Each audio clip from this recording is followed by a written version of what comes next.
ஒரு பாடலில் இசை பெரிதா மொழி பெரிதா என்பது ஒரு பெரிய சிக்கலாக பேசப்பட்டு கொண்டிருக்கிறது. இதில் என்ன சந்தேகம் உங்களுக்கு? இசை எவ்வளவு பெரிதோ மொழி அவ்வளவு பெரிது, மொழி எவ்வளவு பெரிதோ இசை அவ்வளவு பெரிது. ரெண்டும் கூடினால்தான் அதற்கு பாட்டு என்று பெயர். இரண்டும் கூடினால் அதற்கு பாட்டு. ஆனால் சில நேரங்களில் இசையை விட மொழி உயர்ந்ததாகவும், சில நேரங்களில் மொழியை விட இசை உயர்ந்ததாகவும் திகழ்கிற சந்தர்ப்பங்கள் உண்டு. இதை புரிந்து கொள்பவன் ஞானி, புரிந்து கொள்ளாதவன் அஞ்ஞானி.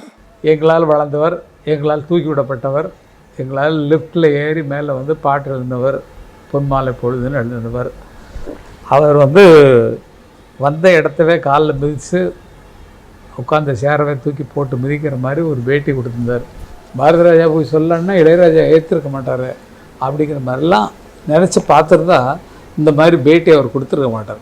அதிகமான பாப்புலாரிட்டி அவருடைய சாங்ஸுக்கு வந்தோடனே கர்வம் தலைக்கேறி போச்சு. இதே கர்வம் இளையராஜா கண்டினியூவாக எழுதிட்டு இருந்தாருன்னா வந்திருக்காது.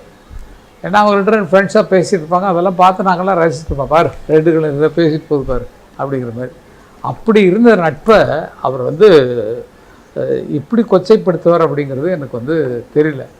இசைக்கு பாட்டா பாட்டுக்கு இசையா அப்படின்லாம் சொல்லியிருக்காரு.